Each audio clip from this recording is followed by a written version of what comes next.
এই রুটিটা তুই তাড়াতাড়ি খেয়ে ফেল, ওই ডাইনিটা আসার আগে। ঠিক আছে বাবা, তুই একটু পানি নিয়ে আমার লেগে।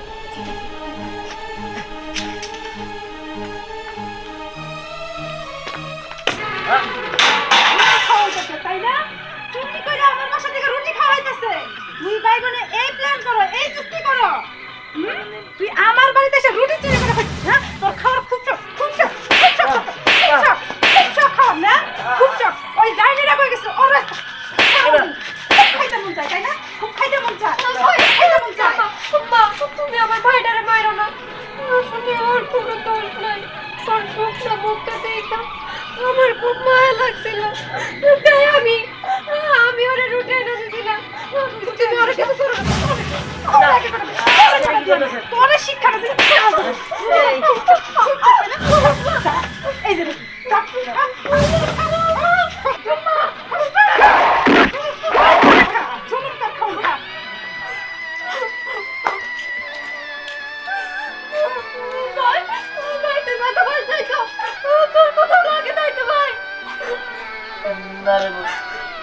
আমার কিছু হয় না, আমি তোরে কইলাম তুই রুটি খাইতে দেবো না। আমি জানতাম যে মহিলা আমাকে লেগে এরকম করবো। ঠিক আছে, আমি আর এই বাড়িতে আমো না, আমি চলে যাইতেছি। আর এই সামান্য রুটি, এই রুটির জন্য ওই মহিলা তোরে আর আমার সেভাবে নির্যাতন করলো, অত্যাচার করলো। এই রুটি একদিন কোটি টাকা দিয়ে ভরাই দিব।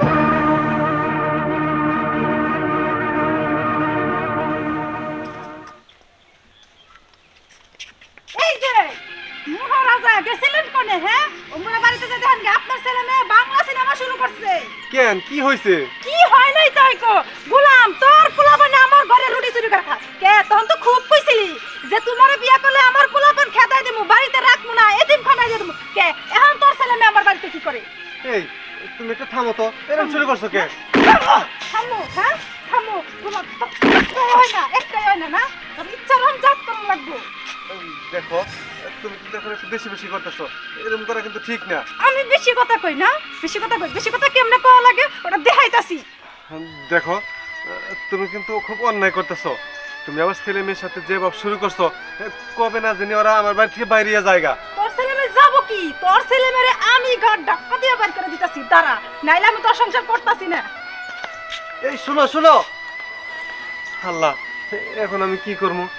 আমার বউ আমার বাচ্চা আমার সাথে যে অবস্থা শুরু করছে, আল্লাহ তুমি আমার ছেলে মেয়ে দুটা রক্ষা করো। যাই বাড়িতে যাই, তাড়াতাড়ি যার লাগবো, না জানি কি হইতেছে বাড়িতে।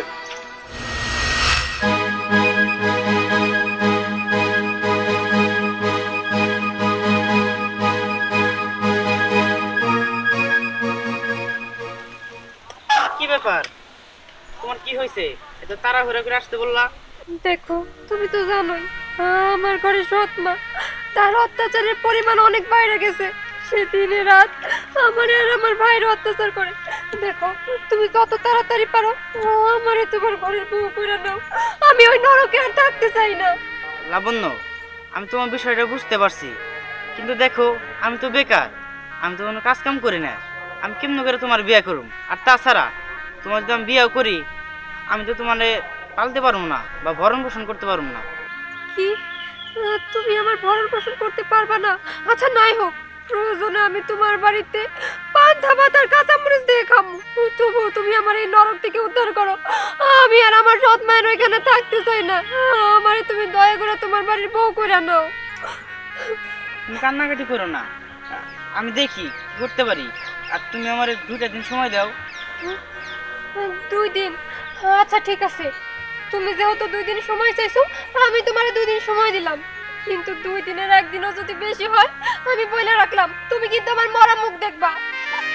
লাবণ্য,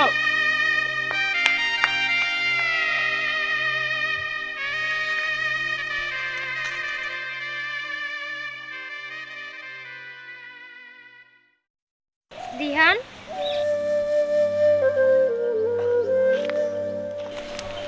কিছু হয়েছে? না কিছু হয় নাই। না হইলে এইভাবে মন খারাপ করে বসে থাকার মতো মানুষ তুই না। মানে আসলে কি করি জানোসই, আমাকে ঘরে সৎ মা, আমার সৎ মা আমাকে ঠিক মতো দেখতে পারে না। আমার বোনটা আমার চুরি করে একটা রুটি দিছিল খাওয়ার জন্য। সেই রুটিটা সে লাথি মেরে ফালাই দিছে, আর আমার ঘরে মায়েরা ধইরা কইছে তো তুই আর এই বাড়িতে আবি না। তাই আর কি মন খারাপ করে হয়ে রয়েছে। আসলে আমার কপালটাই খারাপ। তোরে আমি বলছিলাম তোর যখন খিদা লাগবে তুই আমাদের বাসায় আসবি, আমি তোরে খাইতে দিব। তারপরও কিছুর জন্য ওই বাসায় গেছিস।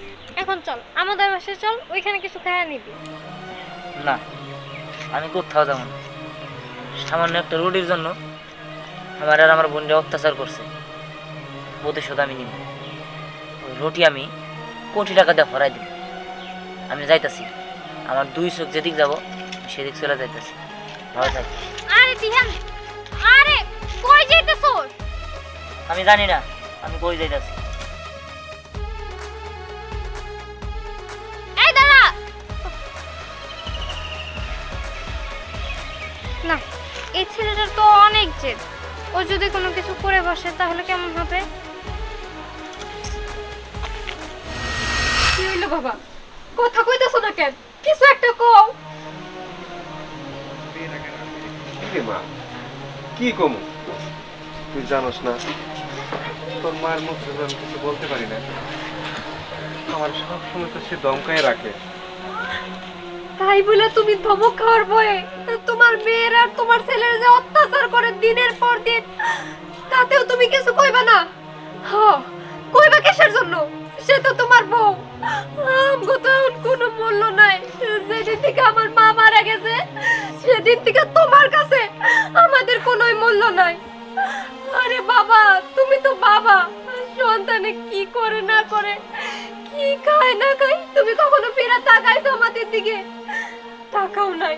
আসলে আমার মাঝে মাঝে কি মনে হয় জানো, তোমার মতো বাবার ঘরে জন্ম নেওয়ার থেকে রাস্তার কোনো ফকিরের ঘরে যদি আমাদের জন্ম হইতো তাও ভালো হইতো। অন্তত আমাদের অত্যাচারের প্রতিবাদ করতো। আর তুমি দিনের পর দিন সবকিছু দেখছো শুনছো, কিন্তু কোনো প্রতিবাদ করো নাই। মারে ক, তোর ইচ্ছা মতো ক, তুই যত খুশি তত ক। আমার করার কিছুই নেই, আমার কোনো উপায় নাই। আমি না পারতেছি তোকে বুকে রাখতে, না পারতেছি তোকে ফেলে দিতে। তার মানে তুমি কিছুই করতে পারবা না, তাই না বাবা? ঠিক আছে, তোমার কিছুই করা লাগবে না। এই বাড়িতে যেহেতু আমাদের কোনো মূল্য নাই, ঠিক আছে, তবে আমার বাইসা থাকারও কোনো অধিকার নাই। আমি আমার নিজের জীবন শেষ করে দিব। তাইলে আমি দুই ভাই বোনের বাইসা থাকার কোনো প্রয়োজন নাই। তুমি থাকো তোমার ভালো নিয়ে। মারে মারে শোন মা।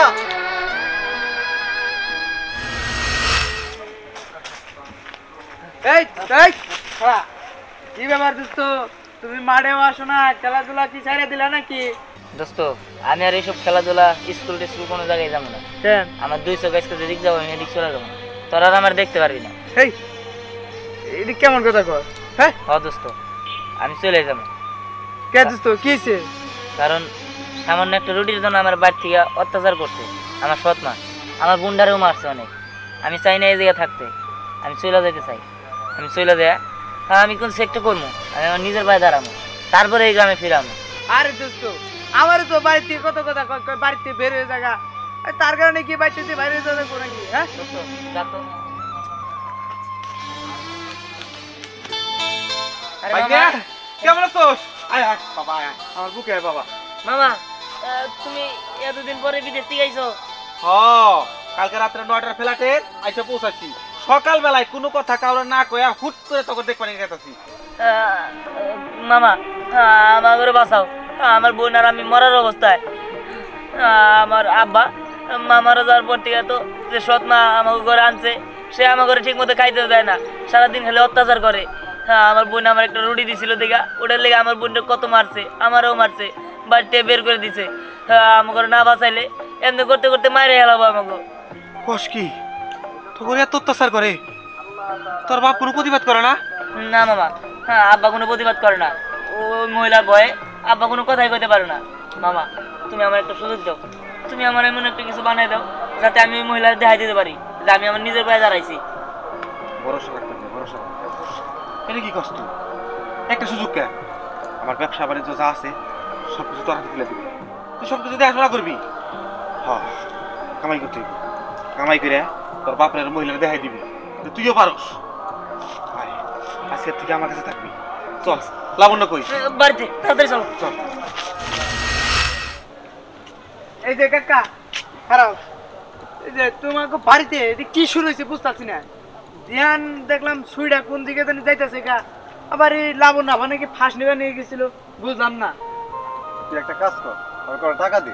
হ্যাঁ, টাকা দিয়ে কি করবেন? টাকাটা কি করবো? টাকাটা বিষ কিনা খামো, বিষ।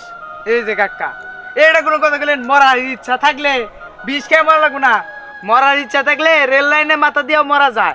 কাকা আপনার ভুল হয়েছে, ওই ডাইনি মহিলা হেরে বিয়া করিয়া হে পুরো এলাকাটা জ্বালাই পালাইছে। হরে বাবা, তুই ঠিকই কইছস, এখন খালি আমার মরাটাই বাকি আছে। আপনি কিছু বলতে পারেন না?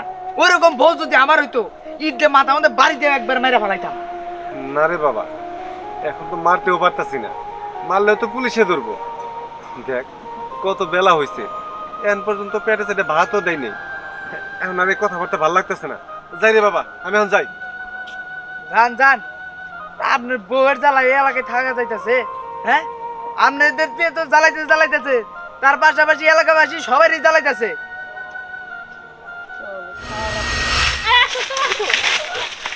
কেমন পাগলামি শুরু করছো তোমরা? তোমার ভাইটা রাগ করে চলে গেল, আবার তুমি মরতে যাইতেছো? এরকম পাগলামি কেউ করে? কেন বাঁচাইলা আমারে? কেন? আমি তো মরতে চাই, আমি বললে তো এই অশান্তি এত দুঃখ কষ্ট সহ্য করতে হইব না। জানুস পরে আমার মা মারা যাওয়ার পর থেকে এই কপালে না আর ভালো মন্দ খাওয়ার জুটে নাই। ছুটছে কি পান্তা ভাত, পোড়া রুটি। আজকে জানুস কি হয়েছে? আমার ভাইরে আমি লুকায় লুকায় একটা পোড়া রুটি নিয়ে দিছি, কিন্তু আমার ভাই সেই খাবারটা মুখেও দিতে পারে নাই। তার আগে ওই ডাইনি ডাইসা আমাকে দুই ভাই বোনে মারধর শুরু করে দিছে। আচ্ছা, তোমার বাবা কি করে? তোমার বাবা এর প্রতিবাদ করতে পারে না? বাবার কথা কইতেছস? বাবার কি করব? আমার বাবাও তো ওই মহিলার অত্যাচারের শিকার। সকাল নাই বিকাল নাই আমার বাবারেও সে ধইরা ধইরা মারে। বিয়ে হয়ে এই অন্যায় অত্যাচার আমার আর সহ্য হয় না। আর শুয়ে ধরে বাধা দিতে পড়ি, আমি আমার জীবন শেষ করে দিব। স্যার আমারে। আরে পাগলামি করো না, দেখো মৃত্যু কিন্তু সবকিছুর সমাধান না।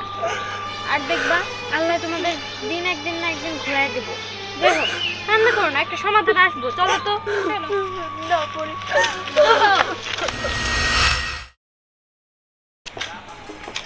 দেখেছো ম্যানেজার, তুমি কিন্তু আস্তে আস্তে জিম হয়ে যাচ্ছ।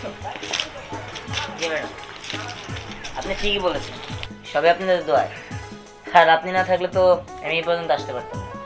আপনাকে অনেক অনেক ধন্যবাদ। ধন্যবাদ দেওয়ার কিছুই নেই, সবই তোমার পরিশ্রমের অবদান। আচ্ছা, এখন তো তোমার কাছে অনেক টাকা, তোমার পরবর্তী টার্গেট কি? তুমি কি করতে চাও? ম্যাডাম, আমি চাই একটা রুটির ফ্যাক্টরি খুলতে, যে জায়গায় মানুষ ক্ষুধার্ত হলে তাকে ফ্রিতেই খাওয়ানো হবে। স্ট্রেংথ রুটির ফ্যাক্টরি? হ্যাঁ, রুটির ফ্যাক্টরি। জানেন ম্যাডাম, এটার পিছনে একটা হিস্টোরি আছে, আমি আপনাকে দেখাচ্ছি। এই যে একটা রুটি, এটা আমি অনেক দিন যাবত আমার কাছে রেখেছি। এটা একটা বিশেষ কারণ আছে। কারণটা হলো আমার মা মারা গিয়েছে অনেক আগে। মা মারা যাওয়ার পরে আমার বাবা আরেকটি বিয়ে করে। আর সৎমার অত্যাচার খুবই ভয়ঙ্কর।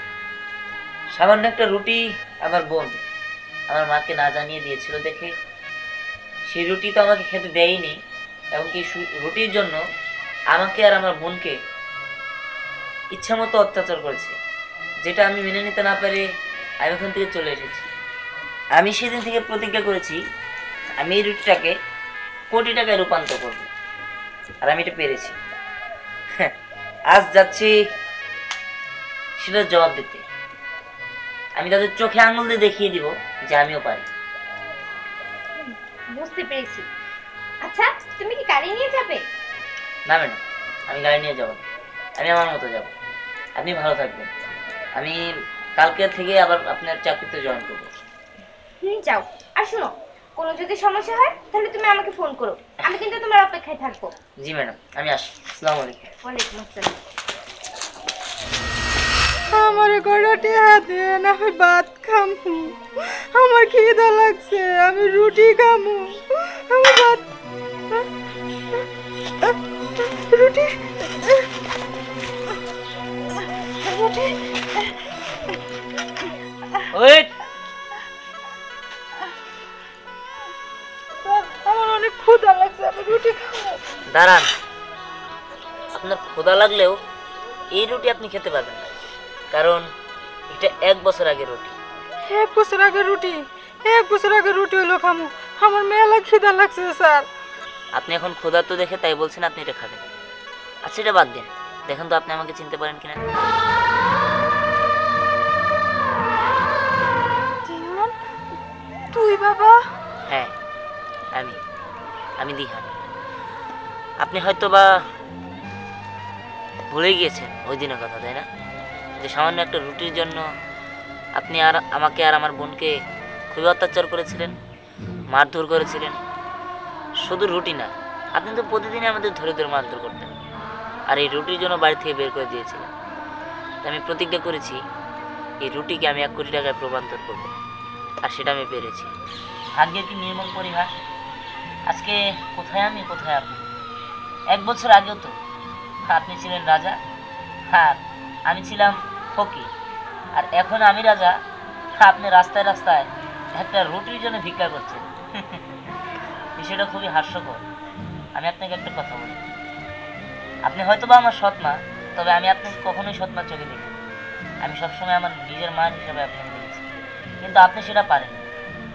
একটা জিনিস মাথায় রাখবেন, একটা সন্তান যখন তার মার কাছে একটা রুটির জন্য চায়, সেই রুটিটা কোটি টাকার উপরে হয়ে যায়। যাই হোক, আপনাকে আর কি বলবো, আপনাকে বুঝিয়ে লাভ নেই। আপনার রুটির টাকা যেহেতু আমি দিতে চেয়েছি, আমি প্রতিজ্ঞা করেছি, আমি সেই প্রতিজ্ঞা মূল্যায়ন করতে জানি, আর আমি আমার কথা রেখেছি। ভালো থাকবেন, আসি। বাবা দিহান।